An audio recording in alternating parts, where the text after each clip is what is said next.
Hello, and welcome back to Infidelity Tales Lab. We're grateful for each view and comment.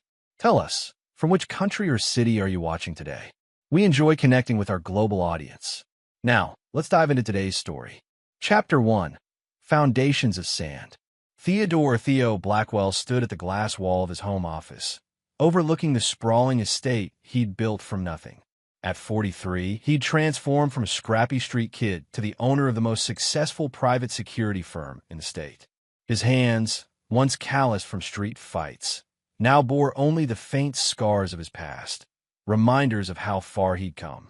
The evening sun cast long shadows across the manicured lawn as he swirled 18-year-old scotch in a crystal tumbler. 10 years of marriage to Vanessa had given him stability, but lately, something fell off. Little things, late nights at her gallery, mysterious phone calls, and her growing distance, needled his instincts, the same instincts that had kept him alive in his youth. Working late again, Vanessa's voice came from behind him. She'd entered silently, a habit he once found endearing but now struck him as calculated. "Just finishing up," Theo replied, turning to face his wife. Vanessa Blackwell, with her honey-blonde hair and emerald eyes, still possessed the beauty that had captured him a decade ago. Her family, old money with political connections, had initially opposed their marriage. Only her cousin, Ray Palmer, had welcomed Theo, becoming his closest friend. Ray called, Vanessa said, her perfectly manicured fingers toying with her pendant, a nervous tell he'd cataloged years ago. "He's coming by tomorrow. Something about investment opportunities." Theo nodded, filing away the slight tremor in her voice. Looking forward to it.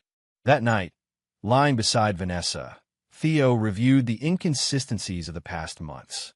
His military background and years building a security empire had taught him to identify patterns. Something was happening in his own home, and his security specialist, Miguel Ortiz, had reluctantly confirmed his suspicions earlier that week. "I found something, boss," Miguel had said, his loyalty to Theo outweighing any discomfort. "Your home security system has been accessed remotely several times. Someone's been disabling the cameras periodically." "Who?" "The access comes from within your network. Someone with your passwords." Theo had thanked Miguel without revealing his growing certainty about who was betraying him. Tomorrow, he'd confront Ray, the man he once considered a brother, the only person besides Vanessa with full access to his home systems. What he didn't expect was that Ray would make the first move. Chapter 2. The Unwelcome Visitors. The doorbell's chime pulled Theo from restless sleep.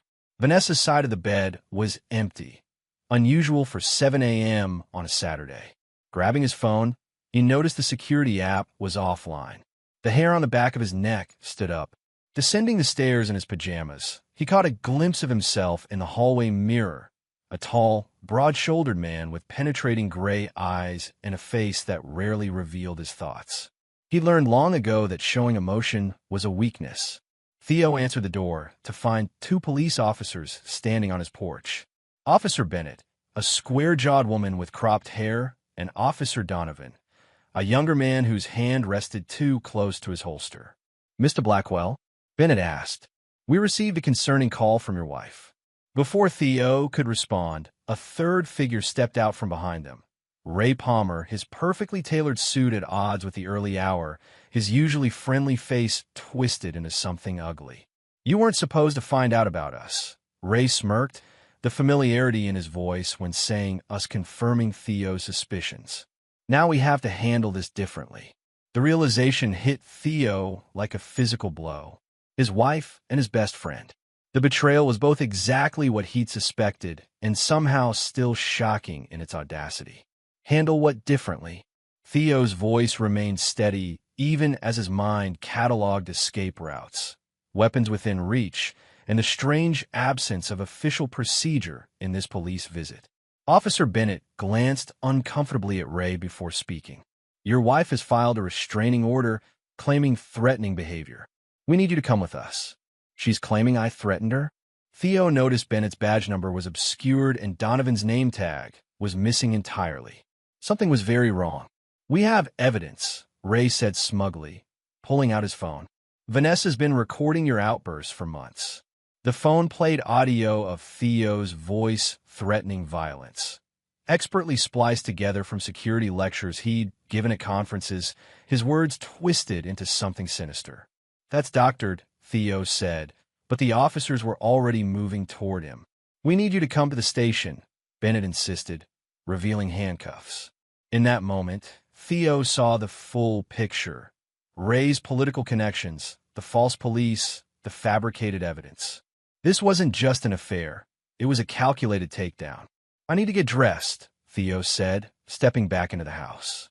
"I'll accompany you," Donovan said, following him inside. In his bedroom, with Donovan watching, Theo dressed methodically while activating the emergency protocol on his smartwatch. 3 taps for a silent alert to Miguel. Whatever game Ray was playing, it had just begun. Chapter 3: 48 Hours of Hell. The police station turned out to be an abandoned warehouse 30 miles outside the city. As the fake police car pulled up to the decrepit building, Theo's training kicked in. He'd been calculating distances, memorizing turns, and assessing his captors since they'd left his home. Inside, Ray waited with 2 more men, professional muscle by their stance and vigilant eyes. The warehouse interior had been arranged with a makeshift cell, surveillance equipment, and what appeared to be a video recording setup.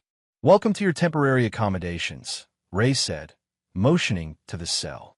"You'll be making a video confession admitting to financial crimes, domestic abuse, and transferring your company to me as restitution."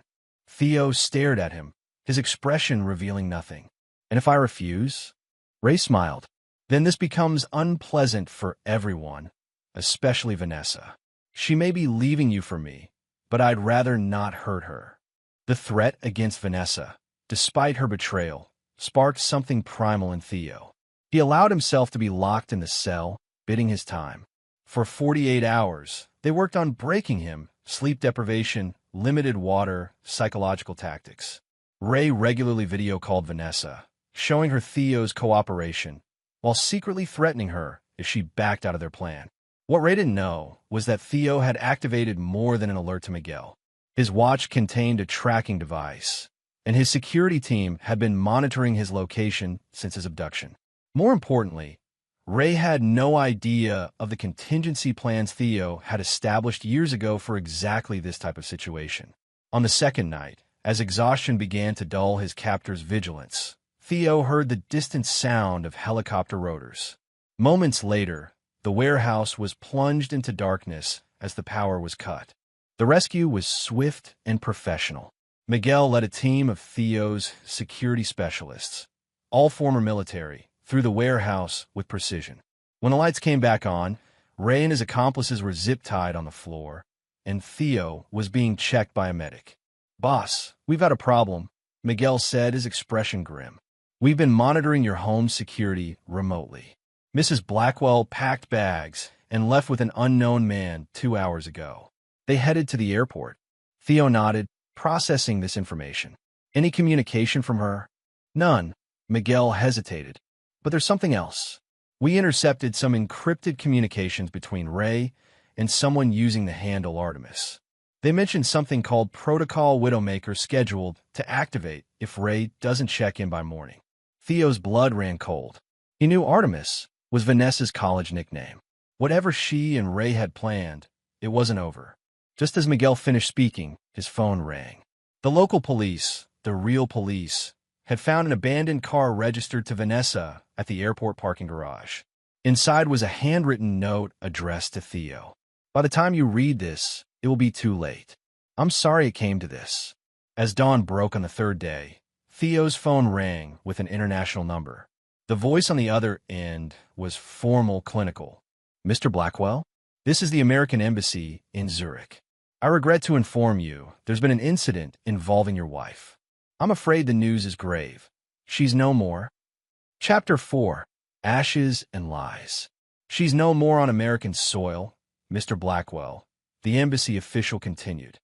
"Mrs. Blackwell entered Switzerland 6 hours ago under a different name, but our facial recognition flagged her. We're calling because her entry triggered a security alert in our system. apparently placed by your company last year.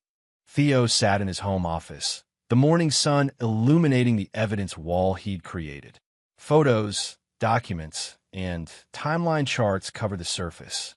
3 days had passed since his rescue and Vanessa's disappearance. What name is she using? Theo asked, his voice devoid of emotion. Diana Keller. She's traveling with a man identified as Paul Mercer.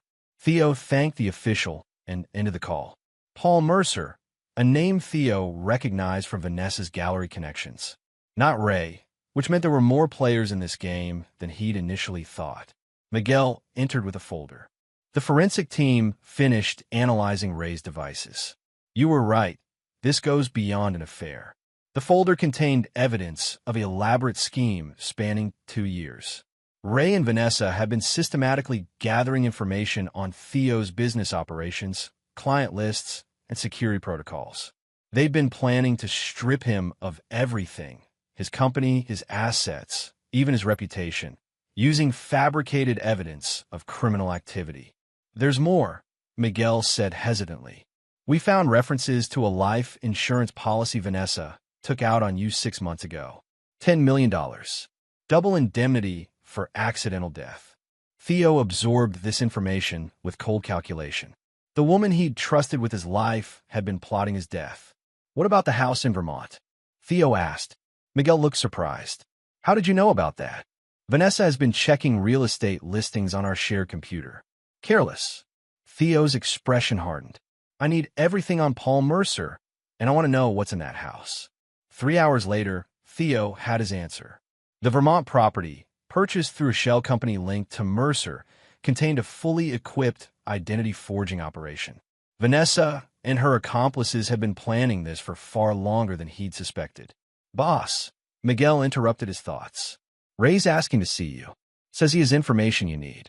In the basement security room, Ray sat handcuffed to a metal table.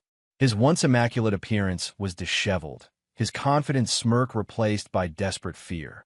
She played us both, Ray blurted as Theo entered. Vanessa's been working with Mercer for years, since before you met her. I only found out recently. And yet you helped her, Theo replied coldly. She said it was just about the money, that we'd disappear together after you were discredited. I didn't know about the life insurance until yesterday, when Mercer contacted me. Theo leaned forward.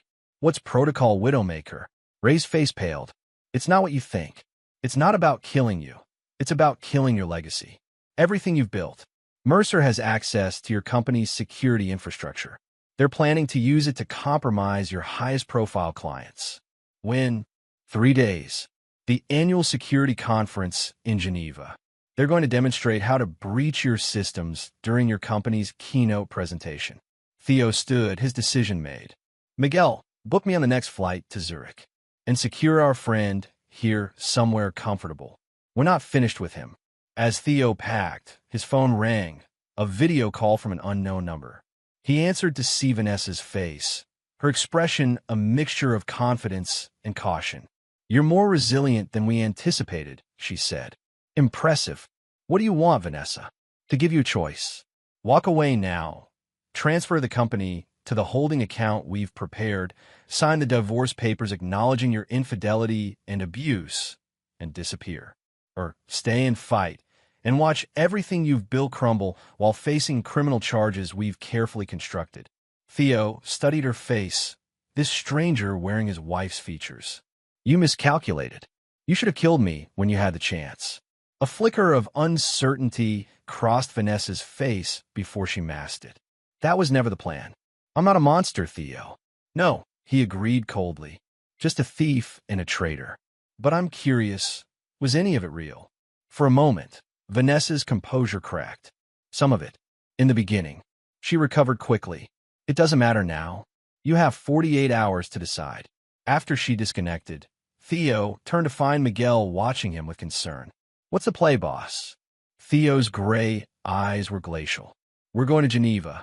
But first, I need to make a stop at the safety deposit box Vanessa doesn't know about.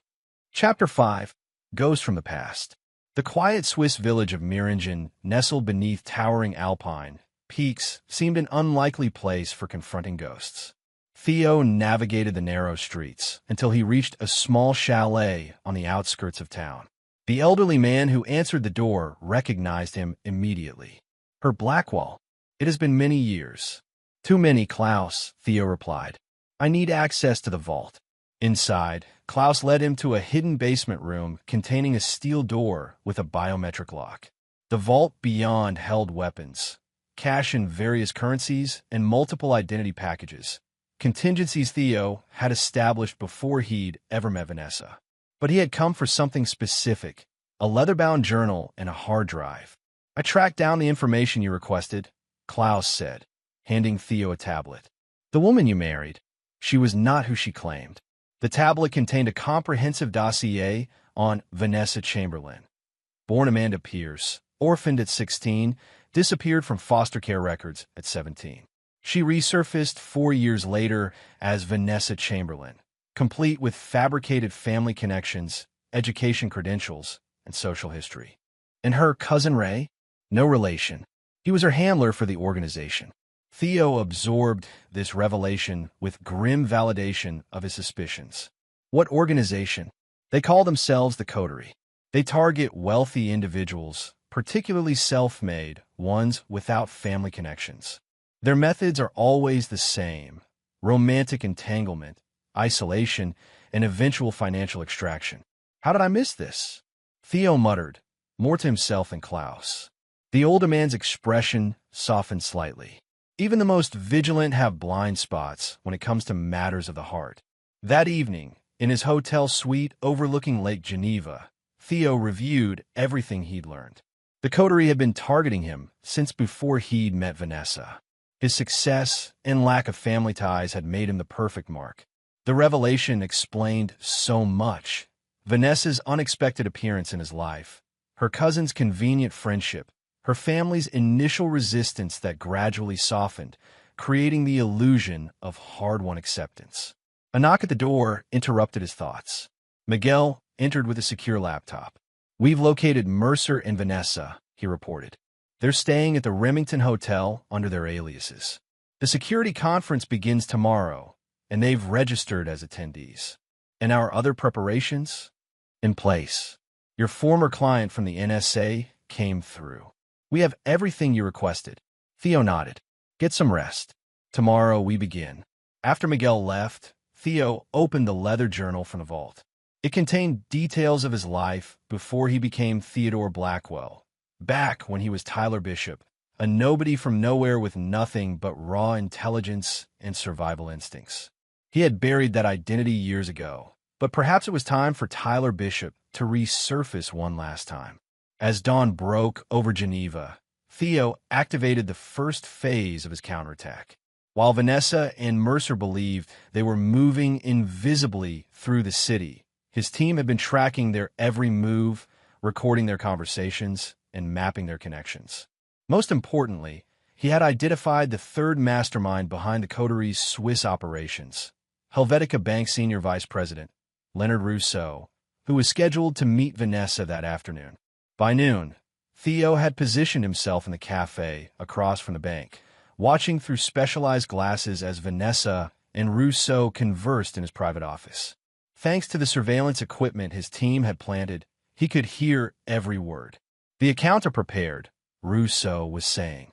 "Once the demonstration at the conference exposes the security flaws, his clients will abandon him.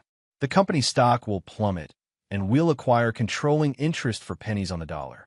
Vanessa smiled. "And the evidence linking him to the security breaches? Already in place. The authorities will be convinced he engineered the vulnerabilities as part of an extortion scheme." "Perfect," Vanessa replied, looking genuinely pleased for the first time since Theo had met her. "Have you heard from Ray?" Rousseau frowned. "Nothing. That's concerning. He's probably just being cautious. After Theo escaped, he'd need to lay low." As they continued planning, Theo silently thanked Vanessa for confirming everything he needed to know. The Coterie wasn't just after his money. They wanted his company, his reputation, and ultimately, his freedom. What they didn't know was that his company had no security vulnerabilities to expose. The flaws they planned to demonstrate had been planted by Vanessa herself, backdoors that existed only in a parallel system Theo had created once he suspected betrayal. In his earpiece, Miguel's voice sounded. Facial recognition just flagged another coterie operative entering the bank. Benjamin Foster, the guy who posed as Donovan, the fake cop. Theo watched as Foster was escorted to Rousseau's office. The pieces were falling into place. Now it was time to spring the trap. Chapter 6. The Architect of Revenge. The Grand Geneva Hotel's ballroom buzzed with the technology sector's elite. Security companies, software developers, and government contractors mingled in an atmosphere of collegial competition. At the center of it all stood Blackguard Security's elaborate booth, showcasing their latest innovations, all developed under Theo's leadership. Theo moved through the crowd unnoticed, his appearance subtly altered. The confident CEO was gone, replaced by a nondescript IT specialist with brown hair and glasses. From this vantage point, he observed Vanessa and Mercer circulating, stopping occasionally to speak with targeted individuals, all clients of Blackguard. "They're laying groundwork," Miguel murmured through the earpiece, "creating doubt about our systems before the demonstration." "Let them," Theo replied softly. "Is everything in place?" "Yes. The real presentation is ready to go once you give a signal." Theo checked his watch. 2 hours until the scheduled keynote, where Mercer planned to demonstrate Blackguard's vulnerabilities to the assembled crowd. Little did they know, Theo had already met privately with his most important clients, warning them of a planned penetration test demonstration and securing their cooperation. He slipped away to a private room where the final pieces of his plan awaited. On multiple screens, he could see various coterie members arriving at the conference, more than he'd initially suspected. The organization was committing significant resources to this operation.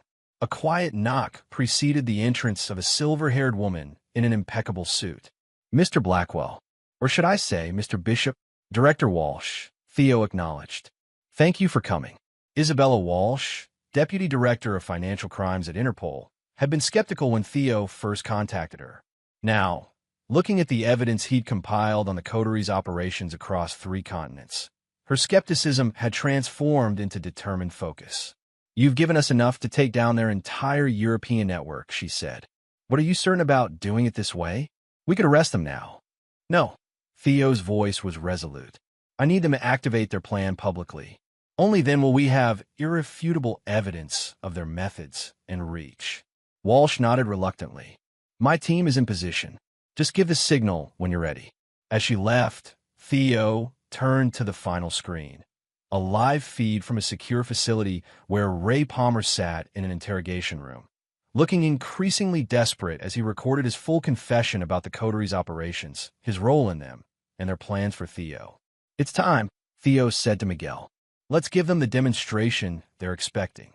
The ballroom lights dimmed as Theo's COO, Daniel Freeman, took the stage for Blackguard's keynote presentation. In the audience, Vanessa and Mercer sat with anticipatory smiles, surrounded by the company's most valuable clients. "Ladies and gentlemen," Daniel began, "today we are thrilled to demonstrate Blackguard's newest security protocol, one that represents a revolutionary approach to threat detection." As he continued, Mercer slipped away to a backstage area where he'd planted equipment to hijack the presentation. Right on schedule, the main screen flickered, and what appeared to be Blackguard's client database appeared, complete with access codes and security vulnerabilities. Gasps spread through the audience as sensitive information from major corporations and government agencies seemingly became visible. Mercer returned to his seat, exchanging a triumphant glance with Vanessa. Then, abruptly, the screen changed. Ray Palmer's face appeared, his expression haunted. "My name is Raymond Palmer," he began. "For the past 5 years, I've been part of a criminal organization known as the Coterie. What you are witnessing is not a security breach, but a carefully orchestrated fraud designed to destroy Blackguard Security and its founder, Theodore Blackwell." The screen split to show surveillance footage of Vanessa, Mercer, and various coterie members planning the operation. Their detailed conversations about fabricating evidence, creating false identities, and embezzling funds played for the stunned audience. In her seat, Vanessa froze, her face draining of color as her own voice echoed through the ballroom. Once we've destroyed his reputation, transferring the company assets will be simple. He'll be too busy fighting criminal charges to stop us. Before Mercer could reach for what Theo knew was a concealed weapon, Interpol agents moved in, surrounding them. Throughout the ballroom, other coterie members found themselves similarly contained. Director Walsh approached the podium. "Ladies and gentlemen, please remain calm. I am Deputy Director Walsh from Interpol. What you're witnessing is the culmination of a multi-year investigation into a criminal enterprise specializing in identity fraud, extortion, and financial crimes." As the agents led Vanessa past him, she finally noticed Theo in his disguise. Their eyes met, and her shock turned to bitter understanding. "It was all a trap," she said, her voice barely audible. Theo removed his glasses. "No," he corrected her coldly. "It was justice." Chapter 7. The Unraveling Web. 3 months after the Geneva conference, Theo sat in his attorney's office reviewing the latest developments. The coterie investigation had expanded dramatically, uncovering operations in 12 countries and identifying over 30 victims of their elaborate schemes. "The prosecution has offered Vanessa a deal," Howard Phillips, his silver-haired attorney, explained. 20 years instead of life, if she provides details on all coterie operations. "Has she taken it?" Theo asked, his voice neutral. "Not yet. She's asking to speak with you first." Theo considered this. "Arrange it." 2 days later, he sat across from Vanessa in a sterile prison meeting room. Her designer clothes had been replaced by a standard jumpsuit, her carefully maintained appearance now stripped of artifice.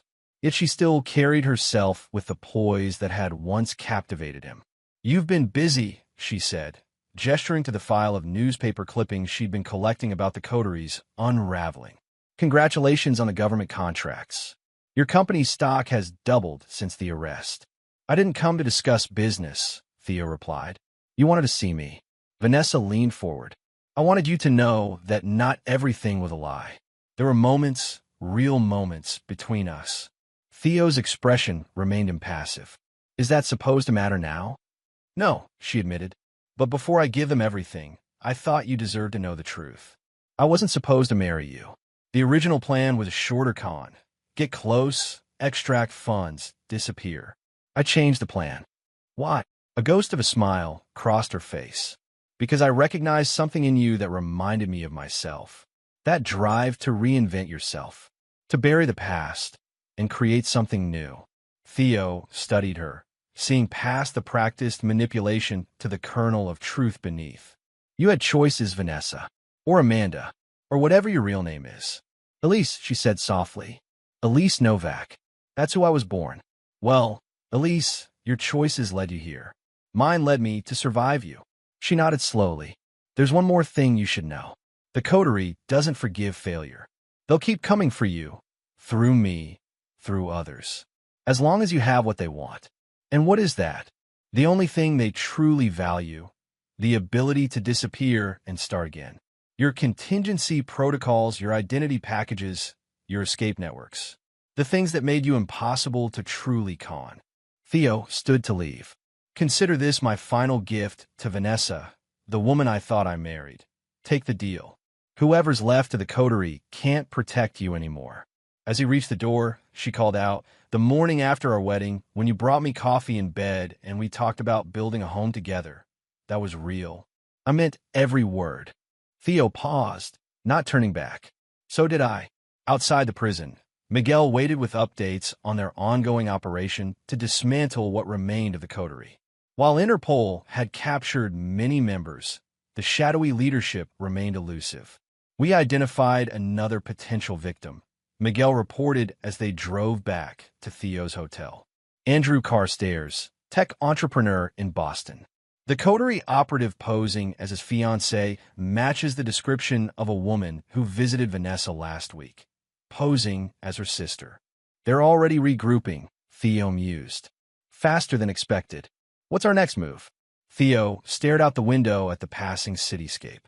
"We warn him. Then we follow the trail back to their leadership." Over the next weeks, Theo transformed his security company into something new. While maintaining its legitimate business, he created a specialized division focused on identifying and preventing long-con operations. Using his understanding of the coteries' methods, he developed protocols to recognize their patterns and protect potential victims. Andrew Carstairs had been skeptical when Theo approached him with evidence about his fiancée, Sophia. But when confronted with proof, Sophia had fled, taking with her access codes to Carstairs' developmental technology and prototype designs worth millions. "How did you know?" Carstairs had asked Theo afterward, his expression haunted by the betrayal. "Because I lived it," Theo had answered simply. Now, tracking Sophia had led them to an unexpected discovery, a training facility in rural Montana where the coterie prepared their operatives. Under the guise of an exclusive finishing school called the Artemis Academy, young women with troubled pasts were being molded into sophisticated con artists.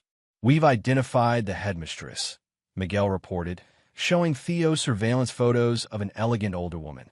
Diane Winters, 72, supposedly retired from a career in international banking. In reality, she's been running the coterie's North American operations for decades. Theo studied the woman's aristocratic features.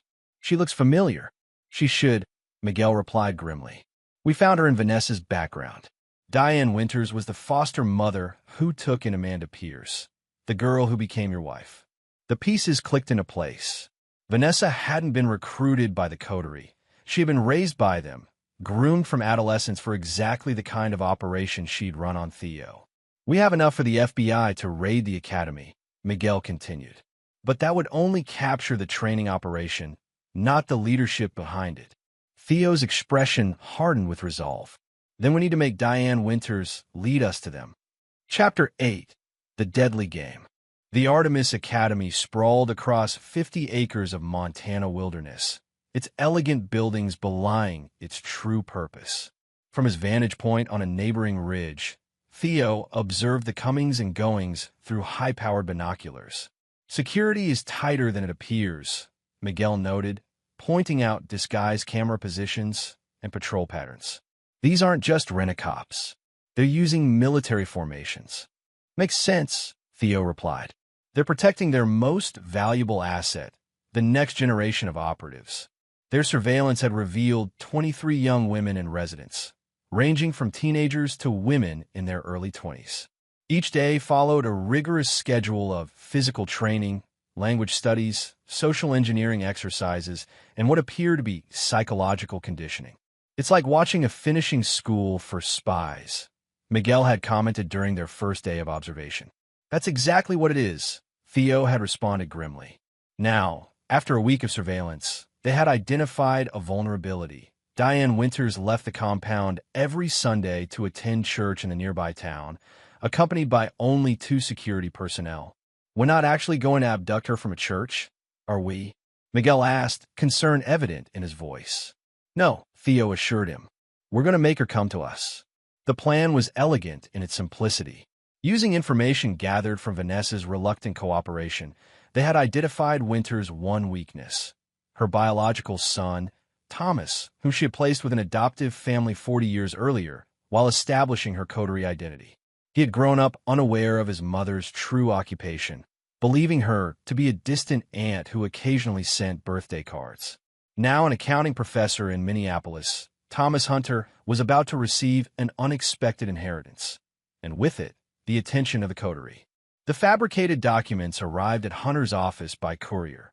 A letter from a fictional law firm informing him of a substantial inheritance from a previously unknown relative, along with details suggesting this relative had connections to Diane Winters. Just enough information to pique curiosity, not enough to reveal the trap. As expected, Hunter began researching his supposed benefactor. Also as expected, the coterie surveillance detected this activity. Within 3 days, Diane Winters had arranged an accidental meeting with Hunter at a Minneapolis cafe. What she couldn't know was that every word of their conversation was being recorded by the sophisticated equipment Theo had provided to Hunter beforehand, after approaching him with the truth about his mother. "I've spent my life wondering about my birth parents," Hunter had told Theo when presented with the evidence. Finding out my mother is essentially a criminal mastermind wasn't exactly what I imagined. Now, as Winters attempted to establish rapport with her son while subtly probing for information about his sudden inheritance, Hunter played his role perfectly. Curious, slightly naive, but not suspicious. "I'm just surprised," he told her during their second meeting. "The documents mention assets in the Cayman Islands. I'm not even sure how to access those." Winter's expression betrayed nothing, but her pulse, monitored by thermal imaging from Theo's team across the street, quickened. "I might know someone who could help you navigate that," she offered casually. 3 days later, Hunter was on a private jet to Grand Cayman, ostensibly to meet with financial advisors arranged by his helpful aunt. In reality, he was being delivered directly to the coteries' inner circle, exactly as Theo had planned. "He's in," Miguel confirmed as they monitored Hunter's tracking devices from their hotel suite in Georgetown. "The meeting is set for tomorrow at the Serenity Cove Resort.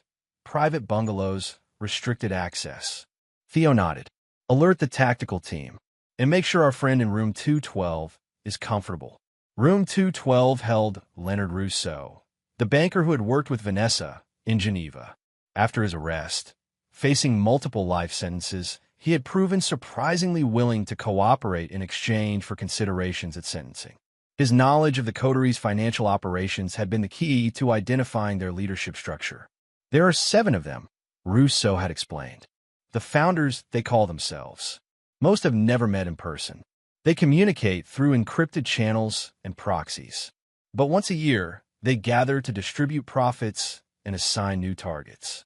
Now, lured by the prospect of a significant new asset, Hunter's supposed inheritance, actually a sophisticated financial trap designed by Theo, 5 of the 7 founders had traveled to Grand Cayman for an unscheduled meeting.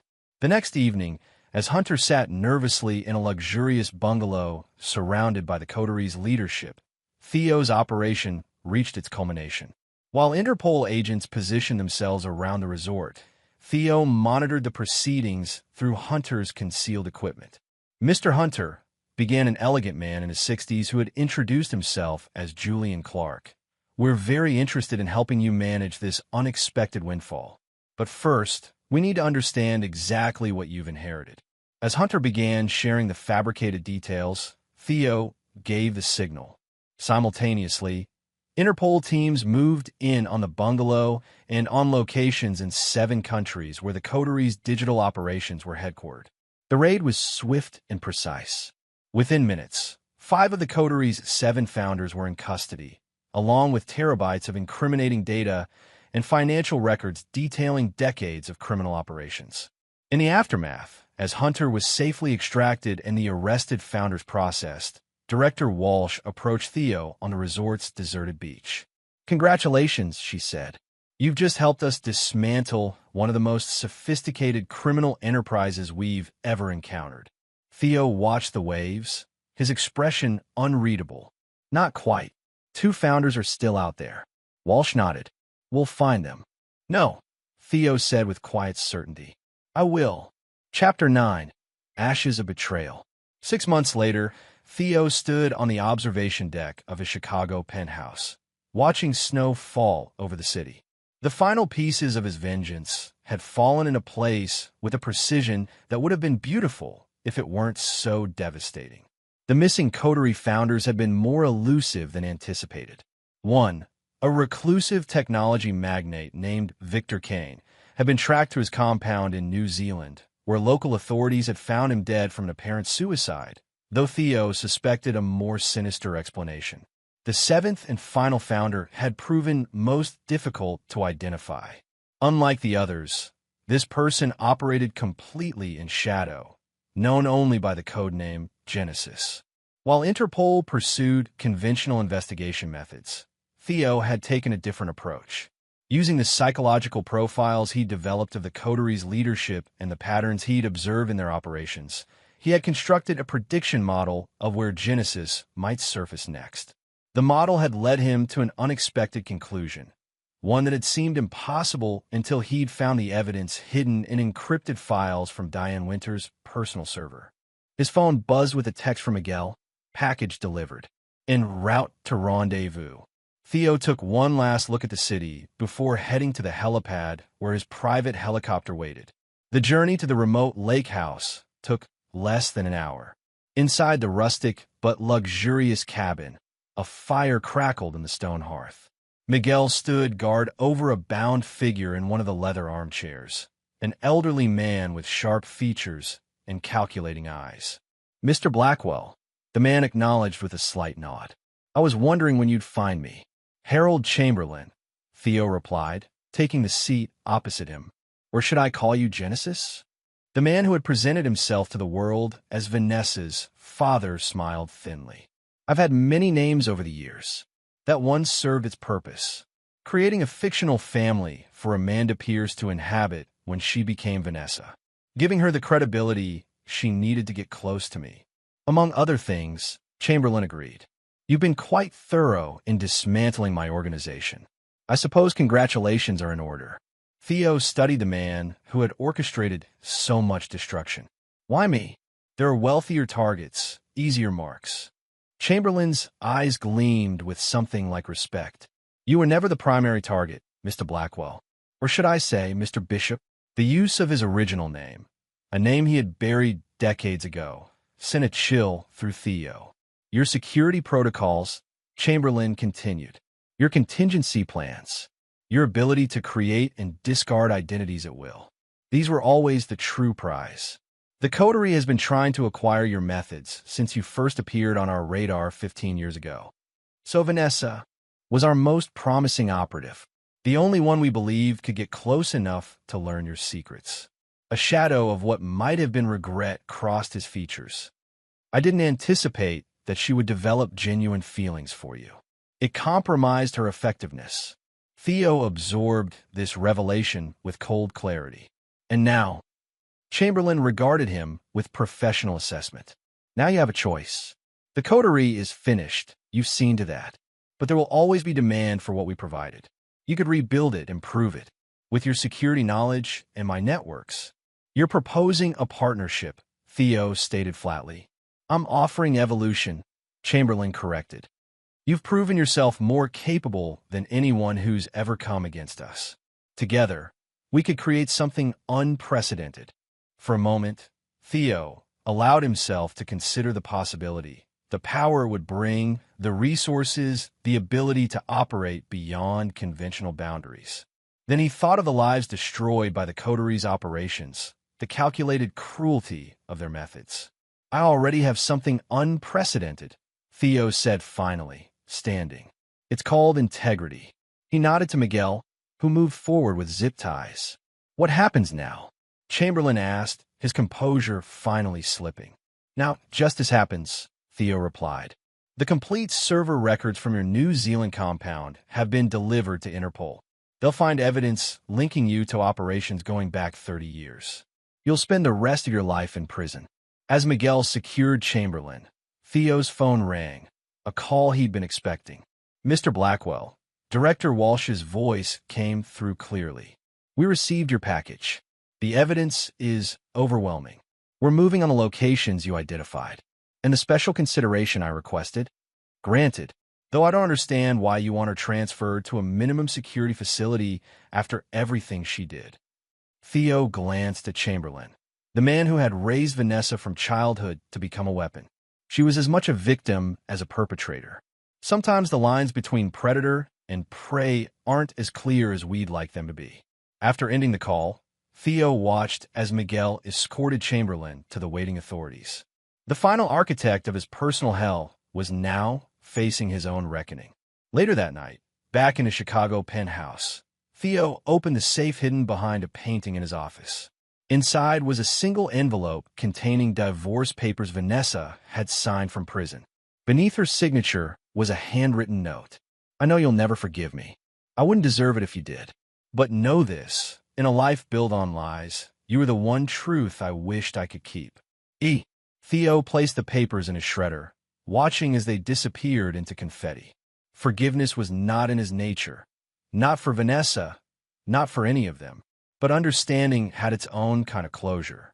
On his desk sat brochures for the newly established Blackwell Foundation, created to identify and support young people from troubled backgrounds, potential targets for organizations like the Coterie.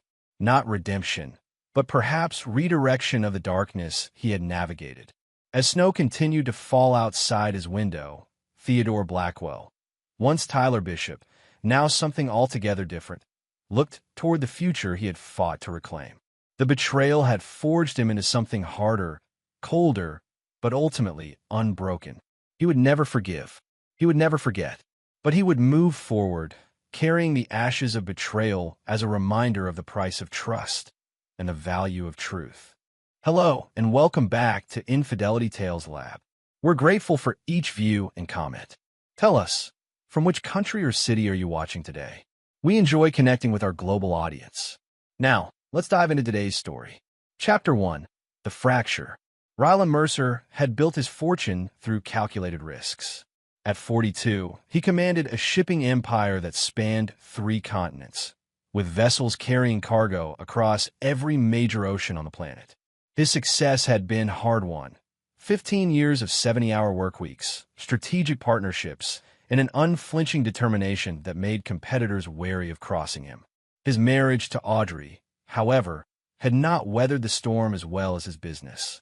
They had met when Ryland was still climbing the ladder, Audrey fresh out of business school with ambitions of her own. Back then, she had admired his drive, his refusal to yield to obstacles. Their wedding, 11 years ago, had been modest. Ryland had insisted on investing in their future rather than spending on extravagance. Audrey had agreed, sharing his vision of building something lasting together. The first few years had been their happiest, working side by side as Ryland's business grew. They bought their first real estate property together, a downtown penthouse with floor-to-ceiling windows overlooking the harbor. They talked about children, but always decided to wait until the business was more stable, until they had more time. Now, that penthouse felt empty. Audrey had gradually pulled away from both the business and their marriage. Ryland noticed her absence at company functions, her increasingly elaborate shopping trips, her new friends who seemed to appear from nowhere. Their conversations had grown perfunctory, often limited to logistics and schedules. Still, Ryland had been blindsided when, returning from a business trip to Singapore, he found the penthouse unusually quiet. Audrey's closest friends, Vanessa Porter, had called him unexpectedly that morning. "You need to get home," Vanessa had said, her voice tight. "Just get home." Ryland had never particularly cared for Vanessa. She was a socialite with an appetite for drama, but she had been Audrey's friend since college. The fact that she'd reached out directly set off alarm bells. When he entered the penthouse, everything appeared normal. Audrey's keys were in the crystal bowl by the door. Her jacket hung neatly in the closet. The silence felt wrong. His phone buzzed with a notification. A text from Audrey. "I want a divorce. All communication through my lawyer." Ryland stood motionless, reading the message 3 times. Ice spread through his veins, not from heartbreak, but from rage, cold, calculating rage. His thumb hovered over the keyboard before he typed a single word. Understood. He poured himself 2 fingers of whiskey and sat at his desk, the harbor lights twinkling below. His mind was already shifting gears, analyzing angles, plotting moves. Ryland Mercer didn't get angry. He got even. Within an hour, he'd made 3 calls. The first to his bank. The second to his personal attorney, Nolan Walsh, who had been with him since the start of his business. The third to his head of security, Dominic Santos, a former intelligence operative whose loyalty Ryland had earned by giving him a second chance when no one else would. "I need everything," Ryland told Santos. "Where she goes, who she sees, what she's planning. Don't tell me how you get it. Just get it." Santos didn't ask questions. That was why Ryland valued him. By morning, Ryland had a preliminary report on his desk. Airline reservations, hotel bookings, restaurant receipts. A pattern quickly emerged, and the name Perry Whitaker appeared with alarming frequency. Perry Whitaker, head of the architectural firm that had redesigned 3 of Ryland's properties. The man who had dined at their table, laughed at their parties, and apparently bedded Ryland's wife while accepting his money. Ryland felt a cold smile form. He now had a second target, He poured another whiskey and began to plan. Chapter 2. The Response. Ryland's first move was clinical and precise. With a few keystrokes, Audrey's platinum cards were canceled. Her access to their joint accounts suspended. The monthly allowance he deposited into her personal account terminated. The lease on her BMW X7 flagged for non-renewal. Next, he instructed his attorney to draft a letter to Audrey's parents. Floyd and Beverly Harrington had treated Ryland like a son, unaware of their daughter's infidelity. The letter was respectful but clear. Their vacation home in the Hamptons, which Ryland had purchased from 5 years ago but left in their name, would need to be sold as part of the divorce settlement. Is that really necessary? Nolan asked during their meeting at his office. They're not part of this. Everyone is part of this, Ryland replied, his voice even. You create pressure points. You apply pressure. That's negotiation. 3 days after Audrey's text, Ryland was reviewing quarterly projections when Santos delivered a more detailed report. Audrey and Perry had been meeting for at least 8 months. The affair had begun shortly after Perry's firm had been awarded the contract for Ryland's new corporate headquarters. There's more, Santos said, sliding a folder across the desk. Whitaker's firm is in trouble. They over-leveraged on a development in Phoenix that's now underwater. They're keeping up appearances, but they're hemorrhaging cash. So he's sleeping with my wife while using her to access her husband's contracts, Ryland mused. Ambitious multitasking. Just then, Ryland's phone rang. A number he didn't recognize. Mr. Mercer, a smooth, practiced voice began. This is Howard Levinson. I represent your wife in your pending divorce proceedings. Mr. Levinson, Ryland replied calmly. I've been expecting your call. I'll be blunt, Mr. Mercer. Your actions over the past 72 hours constitute financial abuse. Cutting off all access to funds without warning is not something the courts look favorably upon. I'm merely separating our finances in preparation for the divorce my wife has requested, Ryland said. I'm sure you advised her that would be a natural consequence.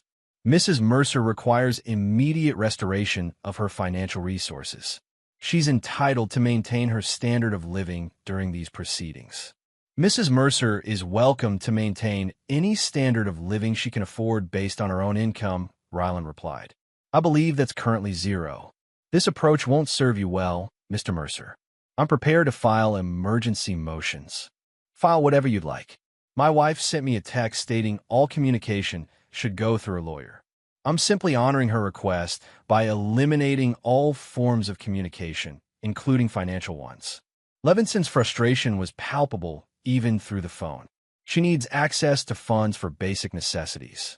Define basic necessities, Ryland replied. Is the Four Seasons in Palm Springs a necessity? Or perhaps the Cartier bracelet purchased last week? Or maybe the champagne dinner for two at Tresor, where she didn't pay the bill? The silence on the other end confirmed Ryland's suspicion that Audrey hadn't been fully forthcoming with her attorney. We should meet, Levinson finally said, his tone noticeably subdued. My attorney will be in touch to arrange it. But Mr. Levinson, you should know something. Your client betrayed me with a man whose company depends on my contracts. That man is currently overseeing a $78 million project for my corporation. I haven't yet decided how many people will suffer for their choices, but I assure you, the number isn't zero. After ending the call, Ryland summoned Santos again. I need a complete workup on Howard Levinson. Professional history, personal life, financial situation. Find me leverage. Already underway, Santos replied. And I've got something else. Whitaker has a meeting scheduled with Union Bank tomorrow. Looks like he's trying to secure emergency funding. Ryland smiled thinly. Make a call to Aaron Patterson at Union Bank. Tell him I'd like to discuss potential business opportunities. What kind of opportunities? The kind where Union Bank remembers who its biggest commercial client is before they approve any new loans. As Santos left, Ryland's sister Fiona called. Unlike Ryland, who had inherited their father's coldly analytical mind, Fiona had their mother's warmth. She was the only person who could speak to Ryland with complete honesty. I just heard from Vanessa, she said without preamble. What the hell is happening? Audrey wants a divorce. I'm giving her one. She says you've cut her off completely. That she doesn't even have grocery money. Rylan snorted. She has a $90,000 watch she can sell if she's hungry. Fiona sighed. I know you're hurt. I'm not hurt, he interrupted. I'm calculating damages. She made a mistake. People make mistakes. A mistake is forgetting an anniversary. Sleeping with a business associate for 8 months while I fund both their lifestyles is a choice. He paused. Did you know? Fiona's hesitation told him everything. How long? He asked, his voice dangerously soft. I suspected for a few months.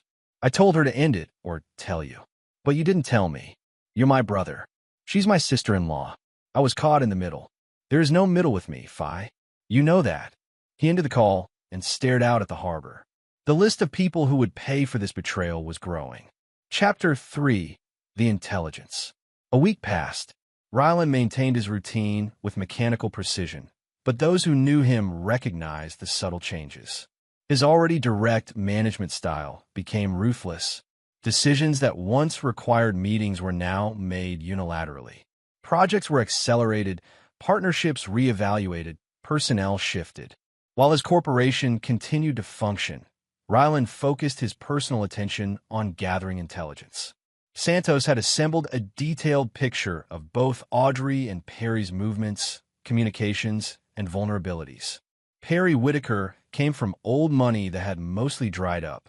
His architectural firm had been founded by his grandfather, expanded by his father, and was now struggling under his leadership. His marriage to Stephanie Whitaker, a surgeon from a prominent family, had been strained for years but maintained for appearances. They had 2 children in private schools. Perry had pursued Audrey initially for her connections to Rylan, but the relationship had evolved beyond opportunism. They had been discussing a future together. After Perry secured the final payment on the headquarters project, they're planning to move to London, Santos reported. Whitaker's firm has an opportunity to partner with a British development company, supposedly a fresh start. With my money, Rylan noted. Essentially, the headquarters project is their lifeline. The final payment would clear their debts and fund their relocation. Rylan nodded thoughtfully. And Audrey's lawyer? Howard Levinson, divorce attorney to the city's elite. Reputation for aggressive tactics, but he's overextended. Took out a second mortgage last year to buy into a vineyard in Napa. The investment isn't performing well. What else?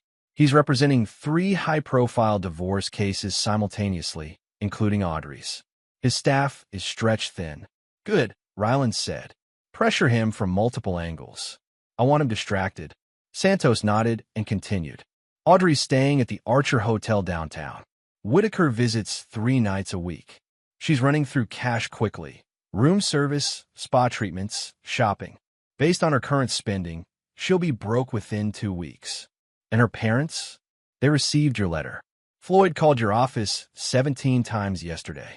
I'll speak with him tomorrow, Rylan said. What about Fiona? She's tried to contact Audrey twice, but Audrey isn't returning her calls. Seems she blames Fiona for not warning her you'd react this way. Rylan allowed himself a small smile. Isolation was setting in, exactly as he'd planned. That evening, Rylan invited his most trusted business associate, Vincent Morrow, to dinner. Vincent had started as Rylan's first employee 15 years ago and now ran the European division of the company. Unlike most of Rylan's inner circle, Vincent had no loyalty to Audrey. You look like hell, Vincent noted as they sat at a private table in Rylan's club. I'm fine. No, you're functional. There's a difference. Vincent studied him. What's your endgame here? Total victory. Define victory. Rylan took a sip of his bourbon. Audrey gets nothing. Whitaker loses everything. Anyone who helped them suffers accordingly. And after that, what does your life look like? I haven't thought that far ahead. Vincent leaned forward. That's not like you. You always plan 3 moves ahead. This is different. Because it's personal, Vincent nodded. Which is why you need to be more calculating than ever. Revenge feels good in the moment, but it's a poor foundation for the next 20 years of your life. Rylan considered this. What would you do? I'd make sure the punishment fits the crime, but I'd keep the long view in mind. Don't burn down your own house to kill a spider. After dinner, Rylan returned to the penthouse and found himself standing in Audrey's closet. Her scent still lingered, an expensive perfume he'd given her for their anniversary. He ran his fingers along her dresses, each one representing an event, a memory. He pulled out his phone and scrolled to a photo from their 10th anniversary. They were on a yacht in the Mediterranean, Audrey laughing as champagne spilled over the edge of her glass. Her eyes were fixed on him with what he had believed was adoration. Had it all been a performance? When had she stopped loving him? Or had she ever truly loved him at all? The questions fueled his resolve. He wouldn't just win this divorce. He would erase any advantage Audrey and Perry thought they had. They would understand the cost of betraying Rylan Mercer. He called Santos. Accelerate the timeline, he instructed. I want everything in place within 2 weeks. That's pushing it, Santos warned. Make it happen. And Santos? It's time to approach Stephanie Whitaker. Chapter 4. The Architect. Perry Whitaker considered himself a master of balancing complex situations. As an architect, he prided himself on creating structures that were both beautiful and functional. He applied the same philosophy to his personal life, maintaining appearances while pursuing what he truly wanted. What he wanted was Audrey, and freedom from the financial quicksand that was threatening to swallow his firm. When he'd first met Audrey at a charity gala, he'd been struck by her elegance and intelligence. Learning she was married to Rylan Mercer, whose company was evaluating architectural firms for a major headquarters project, had been a fortunate coincidence. Cultivating a friendship with the Mercers had seemed like smart business. The affair had begun innocently enough. Lunch meetings to discuss design elements, evening drinks to review proposals. Audrey had been involved in the business then, offering insights that genuinely improved his concepts. Their professional relationship had evolved into friendship, then flirtation, then something deeper. Perry hadn't expected to fall in love. He certainly hadn't planned to build a future with her. But as his firm's financial situation deteriorated and his marriage to Stephanie became increasingly hollow, Audrey represented both emotional and financial salvation. Now, as he sat in the Archer Hotel bar waiting for Audrey, he felt the first real tremors of doubt. The past week had been disastrous. Union Bank had unexpectedly declined his loan application despite preliminary approval. 3 potential clients had canceled meetings. And most concerning, his project manager had reported that inspectors were suddenly finding potential issues with the Mercer headquarters construction that might require costly revisions. Audrey appeared, looking stunning but strained. The week without access to her usual financial resources had forced her to ration her spending, a new experience she clearly found distasteful. Howard says Rylan is being deliberately difficult, she said after ordering a martini. He's refusing mediation and demanding a full trial. Can he do that? Perry asked. Apparently he can do whatever he wants, Audrey replied bitterly. Howard says he's never seen anyone this coldly methodical in a divorce proceeding. Perry nodded, distracted by his buzzing phone. Another email from his accountant warning about cash flow issues. Perry, Audrey said, drawing his attention back. We need to talk about the future. If Rylan is going to fight this hard, we need a contingency plan.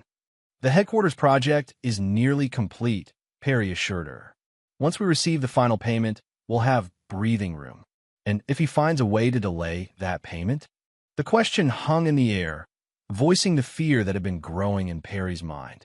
Before he could respond, his phone rang again, his office number. I need to take this, he apologized, stepping away from the table. Mr. Whitaker, his project manager said without preamble. Mercer Corp just issued a stop work order on the headquarters. They can't do that, Perry protested. We're on schedule, under budget. They're citing concerns about structural specifications. They're bringing in an independent firm to review everything. Could delay completion by months. Perry felt the blood drain from his face. Who authorized this? The order came directly from Rylan Mercer.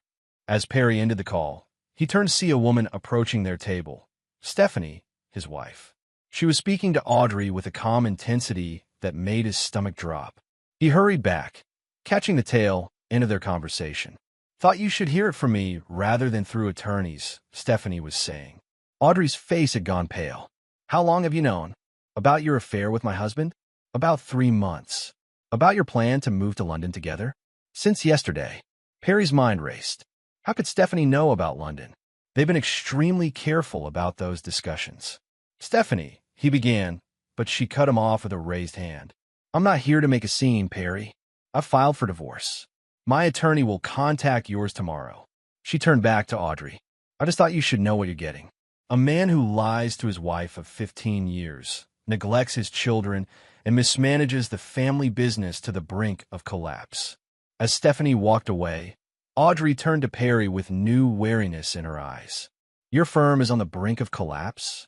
It's not that simple, Perry stammered. We have cash flow issues, but the headquarters project, the project my husband just halted, Audrey's voice was rising. The project you assured me would fund our fresh start? Other patrons were beginning to notice their conversation. Perry lowered his voice. We need to stay calm. Ryland is obviously orchestrating this to divide us. How did Stephanie know about London? Audrey demanded. Perry had no answer, and his silence spoke volumes. Later that night, as Audrey slept fitfully beside him in her hotel room, Perry's phone lit up with a text from an unknown number. Your presentation appointment with Bristol Development has been canceled. Mr. Mercer sends his regards. Bristol Development, the British company that was his lifeline for the London expansion. Perry felt icy dread spread through him as he realized the extent of Ryland's reach. Somehow, he knew everything, and methodically, he was dismantling Perry's entire future, piece by piece. Chapter 5. The Pressure. At midnight on day 12 of what Santos now called Operation Severance, Ryland sat in his office reviewing the latest intelligence. The pressure campaign was working better than anticipated. Perry's firm had laid off 6 employees in the past week. Audrey had downgraded from the Archer to a less expensive hotel as her funds dwindled. Howard Levinson had been forced to request a continuance in one of his other high-profile cases, damaging his reputation for efficiency. Most satisfying was the wedge now firmly driven between Audrey and Perry. Their recent arguments had grown heated enough that hotel security had been called twice. Mr. Mercer, his assistant's voice came through the intercom. Mrs. Whitaker is here to see you. Ryland checked his watch. Right on schedule. Send her in. Stephanie Whitaker entered with the confident bearing of someone accustomed to difficult conversations. As a cardiothoracic surgeon, she dealt with matters of life and death daily. A business meeting, even one as unusual as this, wouldn't intimidate her. Thank you for seeing me, she said, taking the seat he offered. I always make time for business opportunities, Ryland replied smoothly. Is that what this is? That depends on what you want, Dr. Whitaker. Stephanie studied him for a moment. I want what you want. The truth exposed. Consequences delivered. An interesting perspective from someone who's been married to a philanderer for 15 years. If the barb landed, she didn't show it. I've known about Perry's indiscretions for years. I stayed for my children. But this situation with your wife, it crossed the line. Because it threatens your financial security, Ryland observed. Partially, she admitted. But also because Perry and Audrey seem to think they deserve happiness at everyone else's expense. My children's stability, your business reputation, my practices standing in the community. Ryland nodded appreciatively. This was why he'd wanted to meet Stephanie directly. Santos had reported she was intelligent and pragmatic, traits Ryland respected. What exactly are you proposing? He asked. An alliance. I have information you can use. You have influence I need. Be specific. Perry keeps a second set of books for the firm. The official records show a struggling but legitimate business. The reality is that he's been siphoning funds for years, preparing for an exit. Ryland leaned forward. Do you have proof? Stephanie reached into her bag and pulled out a flash drive. 15 years of marriage teaches you where to look. Everything's here: accounts, transfers, communications with offshore entities. Why give this to me instead of using it in your divorce? Because a divorce court would give me half of nothing. Perry's destroyed most of the firm's actual value. But you, she smiled thinly, you can use this to destroy him completely. And in exchange, you can help ensure my children don't lose everything because of their father's choices. Ryland took the flash drive. What do you want? 3 things. First, a position for my brother at your city office. He's qualified but needs a fresh start. Second, continued enrollment for my children at Westridge Academy. Their tuition was paid through Perry's firm. Third, your word that whatever happens to Perry and Audrey won't splash back on my family. Ryland considered her requests. They were reasonable, specific, and actionable. I accept your terms, Dr. Whitaker, with one addition, complete discretion about our arrangement. Agreed, she said, standing to leave. At the door, she paused. Mr. Mercer? They really do love each other, you know? It wasn't just about money or opportunity. Does that matter? It should.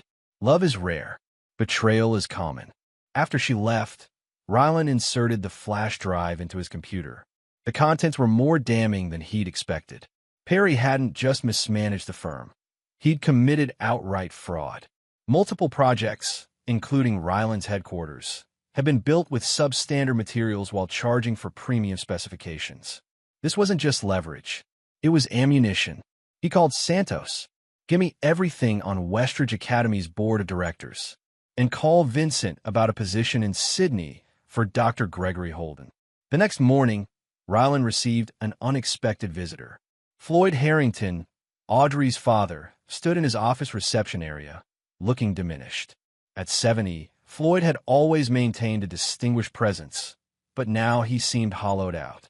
I need to speak with you, son, he said, the familiar address striking Ryland as both sincere and manipulative. In his office, Floyd declined a drink and came straight to the point. Whatever Audrey's done, this isn't the way to handle it. Beverly hasn't slept in days.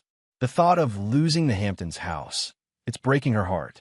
Audrey should have considered that before she decided to destroy our marriage. People make mistakes, Ryland. God knows I've made my share. This wasn't a mistake.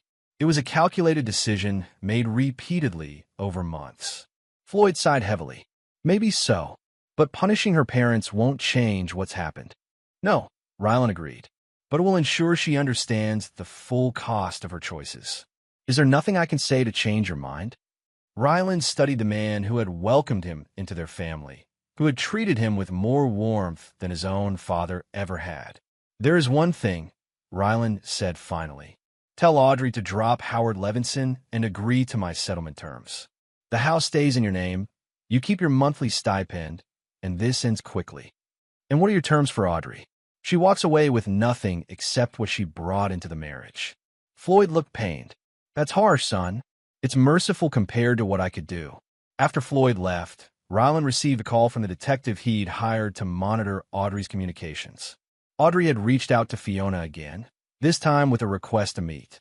Fiona had agreed. Should we intercept? The detective asked. No, Ryland decided. Let them meet. Record everything. The meeting took place that afternoon at a small cafe. Fiona, always punctual, arrived 5 minutes early. Audrey, looking noticeably less polished than usual, arrived 10 minutes late. Thank you for coming, Audrey said, her voice subdued. I wasn't sure you would. I almost didn't, Fiona admitted. Ryland hasn't forgiven me for not telling him about you and Perry. How do you think he is, Audrey? You betrayed him in the worst possible way, then try to take half of everything he's built. That's not fair. I contributed to building his business too, in the beginning.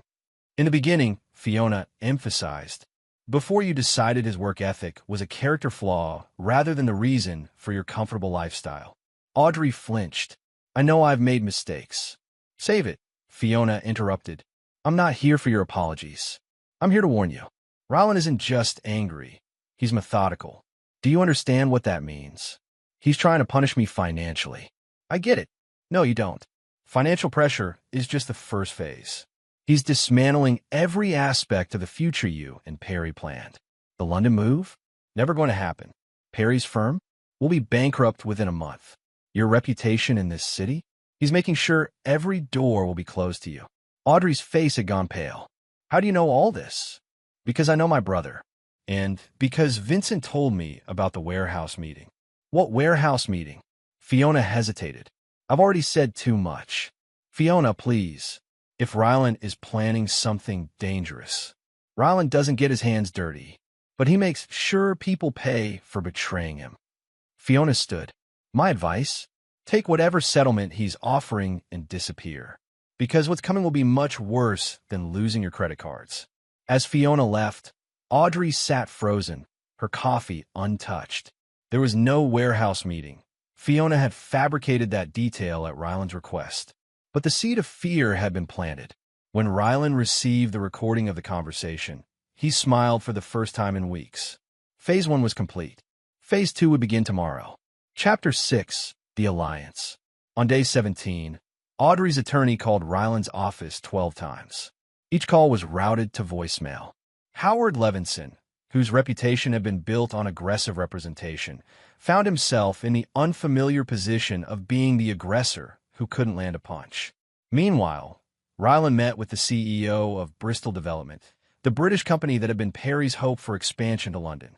"I appreciate you considering my proposal on such short notice," Ryland told Walter Brighton, the silver-haired executive whose company controlled significant portions of London's commercial real estate. "Your reputation precedes you, Mr. Mercer," Brighton replied. "When you suggest a joint venture might be mutually beneficial, intelligent business people listen. And when I warn that a potential partner may not be what they seem, we listen even more carefully."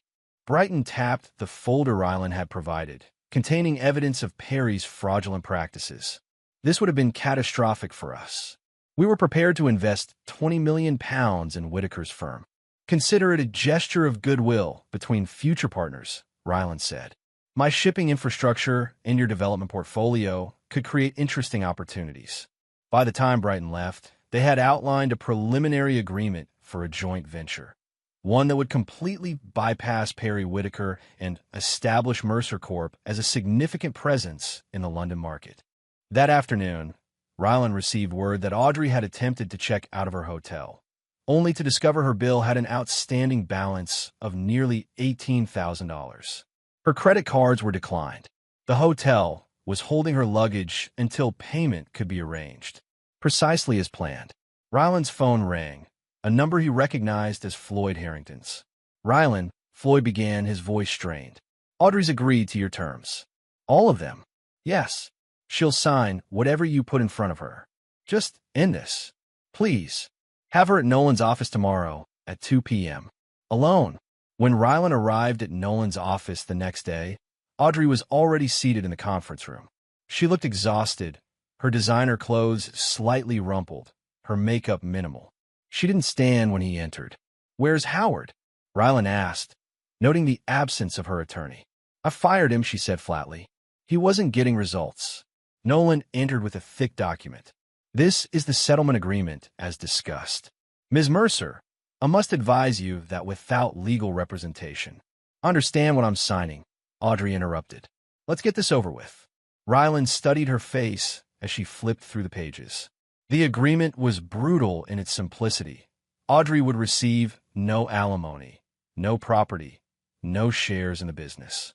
She would retain only her personal belongings and a one-time payment of $50,000, less than the cost of her jewelry collection. "You're being unusually quiet," she noted without looking up at him. "I have nothing to say to you. Not even why. Don't you want to know why I did it? I know why. Perry made you feel special while I was building the business that funded your lifestyle." She finally met his gaze. "That's not it.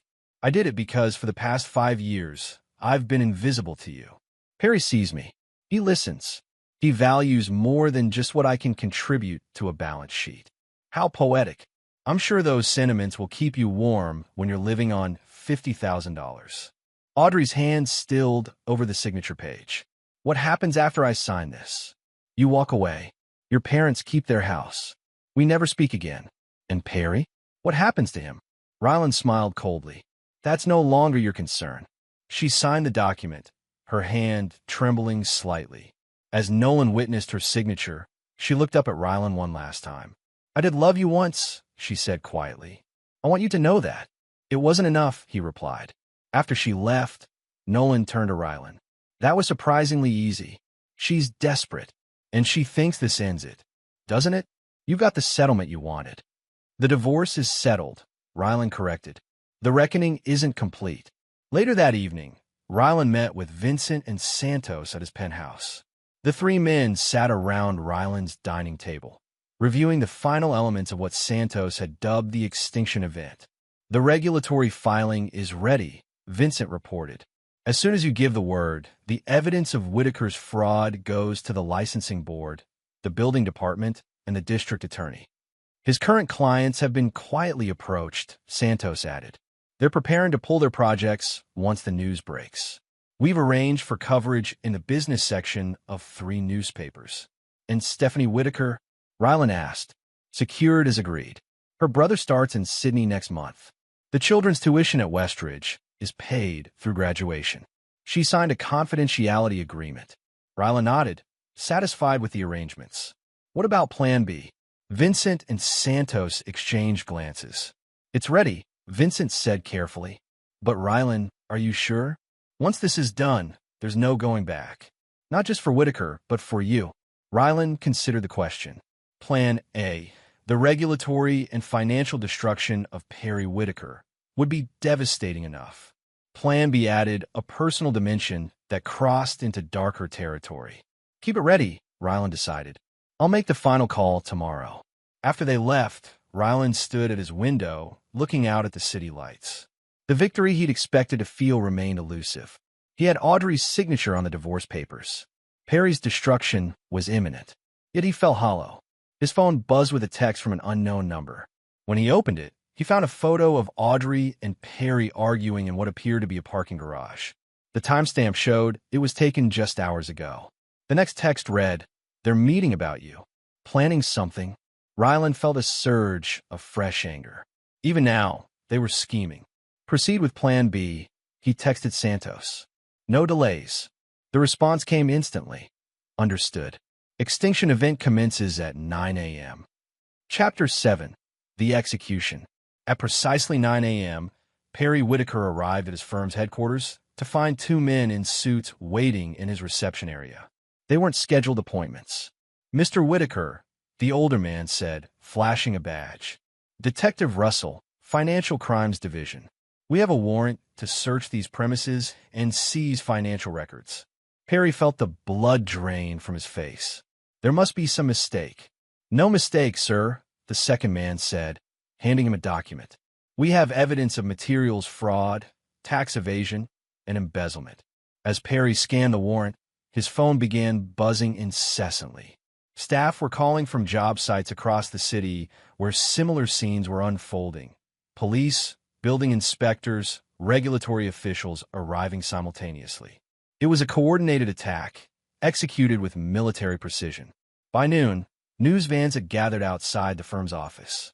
Perry's face was splashed across local news channels, with headlines about architect to the elite facing criminal charges. Clients were publicly distancing themselves. The American Institute of Architects issued a statement about launching an ethics investigation. Perry tried desperately to reach Audrey, but his calls went straight to voicemail. When he finally managed to get through to his wife, Stephanie's voice was cold. Your attorney can contact mine regarding the children's visitation, she said. Otherwise, I have nothing to say to you. Stephanie, please, I need access to our joint account. They've frozen the firm's assets. How unfortunate. Perhaps you should have considered these possibilities before you decided to commit fraud and adultery simultaneously. By 3 p.m., Perry sat alone in his office, watching through the glass partition as police methodically boxed files and electronics. His staff had been sent home. His attorney had advised him to say nothing to anyone. His phone buzzed with a text from an unknown number, South Parking Garage. Level P3, 20 minutes. Come alone. Perry hesitated only briefly before grabbing his jacket. With nothing left to lose, even a mysterious meeting seemed like a lifeline. The parking garage was dimly lit and eerily quiet for a weekday afternoon. As Perry approached level P3, he saw a solitary figure standing beside a black SUV. It took him a moment to recognize Dominic Santos. Mr. Whitaker, Santos greeted him without warmth. This way, please. I'm not going anywhere until you tell me what this is about. It's about your future. What's left of it? Santos opened the SUV's rear door, revealing Rylan Mercer sitting inside. Perry's surprise quickly turned to anger. He spat. You did all this. Get in, Ryland said calmly. Unless you'd prefer to continue this conversation with the detective who's currently cataloging evidence against you. Perry reluctantly climbed into the vehicle. Santos closed the door and moved to the driver's seat, but remained outside, giving them privacy. What do you want? Perry demanded. To make myself clear, Ryland replied. Today is just the beginning. By this time next week, your license will be revoked. Your firm will be bankrupt. Your reputation will be irreparable. You've made your point. You've won. Not quite. You took something from me, Perry. Something I valued.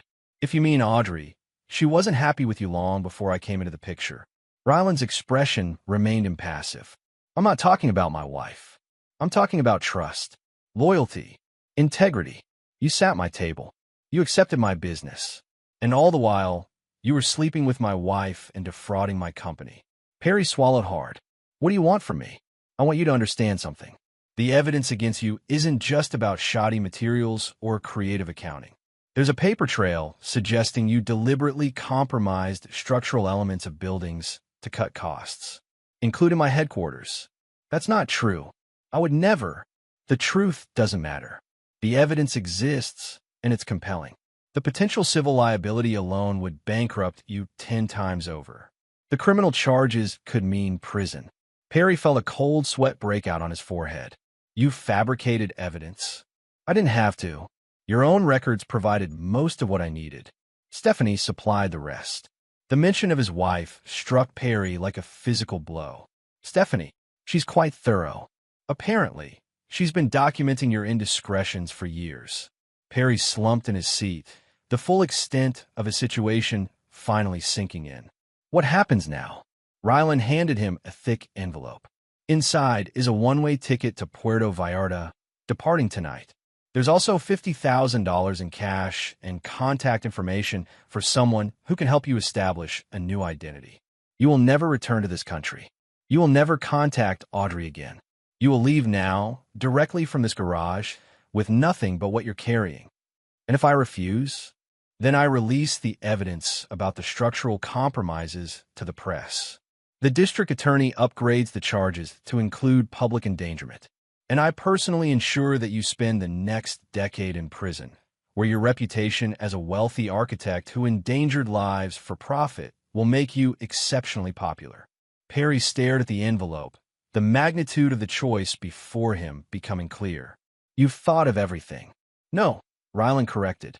I thought of every way to destroy you. I selected the option that allows you to survive. Don't mistake it for mercy. As Perry took the envelope, Ryland added, Santos will drive you to a private airfield. If you attempt to contact anyone or deviate from the plan, the deal is void. Do you understand? Perry nodded numbly. Before exiting the SUV, Ryland paused. One last thing. Was she worth it? Truly. Perry met his gaze for the first time. Yes, he answered honestly. She was. Is that what you wanted to hear? It's what I expected to hear, Ryland replied. Goodbye, Perry. As Ryland walked away, his phone buzzed with a notification. The headline read, Award-winning architect disappears amid fraud allegations. Phase 2 was complete. Chapter 8, The Revelation. 3 days after Perry's disappearance, Audrey sat in a small apartment she'd rented with the settlement money. Her phone had been ringing constantly. Friends, acquaintances, gossip columnists seeking comment on Perry's disgrace and subsequent vanishing act. She had spoken to no one. The Perry revealed in news reports was unrecognizable, a calculating fraudster who had endangered lives with substandard building practices. The evidence seemed overwhelming, with former employees coming forward to corroborate the allegations. Yet something felt wrong about the entire situation. Perry had been ambitious, perhaps even ruthless in business, but he had spoken passionately about architectural integrity. The idea that he would deliberately compromise structural safety seemed incongruous with the man she knew. Her doorbell rang unexpectedly. When she checked the peephole, she was surprised to see Fiona standing there. Can I come in? Fiona asked when Audrey opened the door. The apartment was a stark contrast to the luxury Audrey had known for years. Basic furniture, minimal decor, utilitarian in every way. Quite a change, Fiona noted, looking around. What do you want, Fiona? to check on you. Despite everything, we were friends once. Audrey laughed bitterly. Friends don't stand by while their brother destroys people. Is that what you think happened? Rylan destroyed Perry. Didn't he? The coordinated raids, the media coverage, the conveniently timed evidence. It has Rylan written all over it. Fiona sat down uninvited. What if I told you Perry was already under investigation? That Rylan just accelerated the timeline? I wouldn't believe you. Believe what you want. The evidence against Perry is real. Multiple projects, not just Rylan's, were compromised. Audrey shook her head in denial. I don't accept that. I knew him. You knew what he wanted you to know, Fiona interrupted. Just like Rylan only saw what he wanted to see in you. The parallel struck, Audrey silent. I brought you something, Fiona said, placing a USB drive on the coffee table. Evidence that wasn't included in the public record. You should see it before you decide who the victim is in this story. After Fiona left, Audrey stared at the drive for nearly an hour before finally plugging it into her laptop. The contents were devastating. Emails between Perry and various contractors discussing deliberate substitutions of materials, calculations of cost savings, strategies to avoid detection. Most damning was a series of messages between Perry and his project manager about the Mercer headquarters, specifically discussing how to cut corners while maintaining the appearance of premium construction. RM never visits the site, one email read. He won't know the difference, and it adds 12% to our margin. The final document was a detailed financial analysis showing how Perry had been systematically draining the firm's accounts for years, preparing for an eventual exit. The London plan had never been about a fresh start with Audrey. It had been an escape route. Audrey closed her laptop, feeling physically ill. She had sacrificed her marriage, her security, her reputation, all for a man who had apparently been using her as surely as he'd used everyone else. Her phone rang again. This time, she answered. Hello. Ms. Mercer, an unfamiliar voice asked. This is Detective Russell with the Financial Crimes Division. We'd like to speak with you regarding Perry Whitaker's business practices. I don't know anything about his business, she replied automatically. Our investigation suggests otherwise. You were closely involved with Mr. Whitaker during the period when these fraudulent activities occurred. Your name appears on several meeting calendars where these decisions were discussed. Audrey felt a chill. That's not possible. I never attended any business meetings. We have witnesses who place you at these meetings, Ms. Mercer. We'd like you to come in voluntarily for questioning. Otherwise, we'll be forced to issue a formal summons. After ending the call, Audrey sat paralyzed with fear. She had never attended Perry's business meetings. Someone was lying, either to the police or to her. On an impulse, she called the one person who might have answers. Rylan answered on the first ring, as if he'd been expecting her call. Is this your doing? She demanded without preamble. Are you setting me up to take the fall for Perry's crimes? Hello, Audrey, he replied calmly. I see you've heard from Detective Russell. Answer the question. I'm not setting you up, but I'm not protecting you either. I had nothing to do with Perry's business practices. Perhaps, but you were photographed at locations where these meetings allegedly took place. Your signature appears on guest registers. Your card was used to pay for meals where these discussions occurred. The implications were clear. Evidence had been fabricated to implicate her. Why? She whispered. Wasn't the divorce enough? You once told me Perry sees you, values you. Now you'll see if that's true. If he's monitoring the situation, if he truly loves you, he'll come forward to clear your name. And if he doesn't, then you'll face the consequences of trusting the wrong man. Rylan ended the call, leaving Audrey to contemplate her limited options. She could run, fight the allegations, or hope Perry somehow learned of her situation and intervened. None seemed likely to end well. As night fell, Audrey made a desperate decision. She called Floyd, explaining the situation and begging for help. Her father, despite everything, agreed to connect her with a criminal defense attorney. This is Rylan's endgame, she told her father. He wants me ruined or imprisoned. I'll speak to him, Floyd promised. There must be a way to end this. But when Floyd attempted to reach Rylan, he found all access blocked. Messages weren't returned. Calls weren't accepted. The man who had once been like a son had become completely inaccessible. That night, Audrey packed a small bag, withdrew the remaining settlement money from her account, and prepared to flee.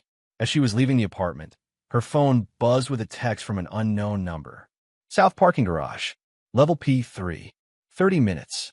Come alone. She recognized the pattern, the same message Perry had likely received before his disappearance. It was a trap, surely. Yet it might be her only chance to understand what was happening. With nothing left to lose, Audrey headed for the parking garage. Chapter 9. The Aftermath. The parking garage was deserted when Audrey arrived, her footsteps echoing in the concrete structure. Level P3 was dimly lit, creating pools of shadow between the sparse overhead lights. She hesitated, suddenly aware of the foolishness of coming alone. As she turned to leave, a voice called out from the darkness. He said he would come. Dominic Santos stepped into the light, his expression unreadable. Where's Rylan? Audrey demanded. Not here, but he sent me with this. Santos handed her an envelope similar to the one Perry had received. Inside is a passport, plane ticket, and $50,000. The same offer Perry received. Disappear tonight, never return, never contact anyone from your former life. Audrey took the envelope with trembling hands. And the investigation will be dropped once you're gone. No charges filed. Why is he doing this? Why not just let the divorce be the end of it? Santos studied her for a moment. Mr. Mercer believes in symmetry. Perry betrayed him professionally and personally. You did the same. Perry lost his career and identity. Now so will you. This is insane, Audrey whispered. We heard him, yes. But this is beyond revenge. This isn't revenge, Santos corrected. It's justice as Mr. Mercer sees it. The punishment fits the crime. Where did Perry go? That's not your concern.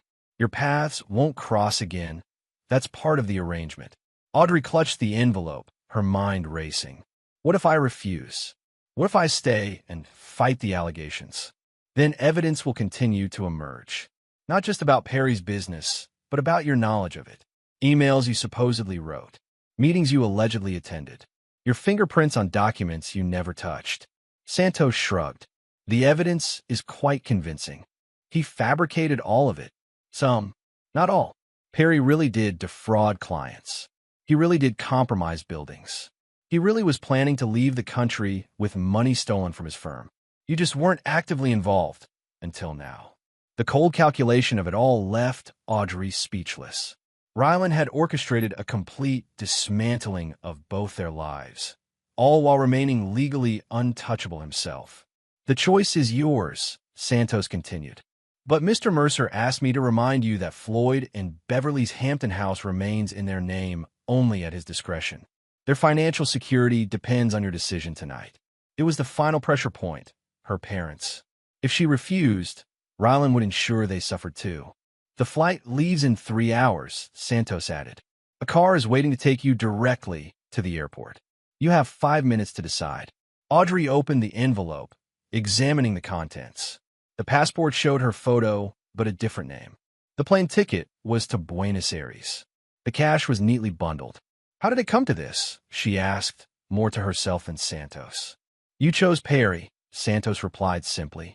Mr. Mercer ensures that choices have consequences. 5 minutes later, Audrey sat in the back of a black SUV heading toward the airport. Her old life was over.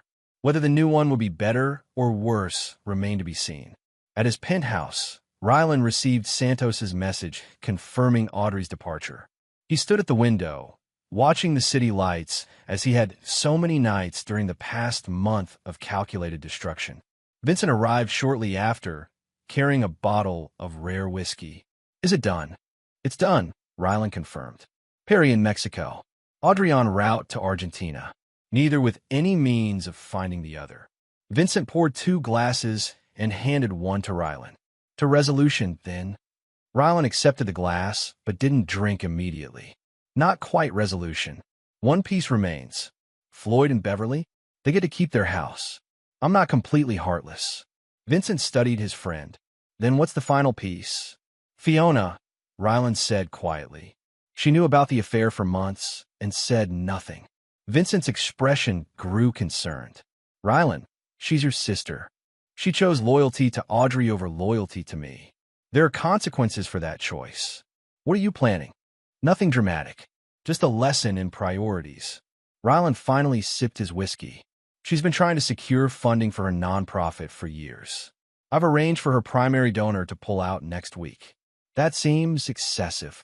It's measured. She'll struggle, then recover. But she'll understand that betrayal, even by omission, carries a cost." Vincent shook his head slightly. "And after that, when everyone has paid their debt to Rylan Mercer, what then?" Rylan turned back to the window. "I expand the business. Open the London office. Move forward. Alone. For now. Trust is a rare commodity." In the weeks that followed, life returned to a semblance of normalcy. Rylan immersed himself in work, finalizing the deal with Brighton's company and accelerating the completion of his headquarters with a new architectural firm. Perry Whitaker's professional disgrace became old news. His firm declared bankruptcy. Former clients filed lawsuits that would never find a defendant to hold accountable. Audrey Mercer faded from social circles, her absence initially the subject of gossip, then gradually forgotten as new scandals emerged to capture attention. Floyd and Beverly kept their Hampton house, though Floyd never again attempted to contact the man who had once been like a son to him. Fiona's nonprofit lost its primary funding, forcing her to lay off staff and scale back programs. She understood the message immediately and made no effort to reconcile with her brother. 6 months after the divorce was finalized, Rylan hosted a reception for the opening of Mercer Tower, the headquarters that Perry had designed but would never see completed. Business leaders, politicians, and socialites filled the stunning atrium, marveling at the architectural achievement. As Rylan moved through the crowd, accepting congratulations, Vincent appeared at his side. "Impressive turnout," Vincent noted. "The mayor, 2 senators, and the British ambassador. You've recovered your position admirably." "Recovery implies I lost something valuable," Rylan replied. "Didn't you?" Before Rylan could answer, a waiter approached with a small package. "This was left for you at reception, Mr. Mercer." The package contained no card or note, just a small object wrapped in tissue paper. When Rylan unwrapped it, he found a platinum wedding band with a familiar inscription, "Always." His and Audrey's rings had been custom-made, the inscription visible only on the inside of the band. "Problem?" Vincent asked, noting Rylan's sudden stillness. "No," Rylan replied, slipping the ring into his pocket. "Just a reminder of a closed chapter." Later that night, alone in his penthouse, Rylan examined the ring more carefully. It was indeed Audrey's, the one she had left behind when she signed the divorce papers. But he had stored it in his safe. No one had access. The message was clear. Whatever he believed about the completeness of his victory was an illusion. Someone, perhaps Santos, perhaps Fiona, perhaps someone else, had orchestrated this small act of defiance. Rylan dropped the ring into a glass of whiskey and watched it sink to the bottom. Let's stay there, he thought. A reminder that no victory is ever total, no enemy ever completely vanquished, no betrayal ever fully avenged. But as he stared at the submerged ring, a cold smile formed on his face. If someone thought this small gesture would unsettle him, they had miscalculated. He had destroyed 2 lives without hesitation. He had cut off his sister without remorse. He had constructed an elaborate revenge requiring months of planning and flawless execution. A mysterious package wouldn't shake him. If anything, it presented a new challenge. Identifying who had dared to send this message and ensuring they understood that Rylan Mercer's capacity for retribution was limitless. He raised his glass in a silent toast to the future and to the next adversary foolish enough to cross him. And there you have it. Another story comes to an end. What did you think? I'd love to hear your thoughts in the comments below. If you enjoy this story, consider joining our community by subscribing. It means the world to us. For more stories like this one, check out the recommended videos on screen. And I'll see you there.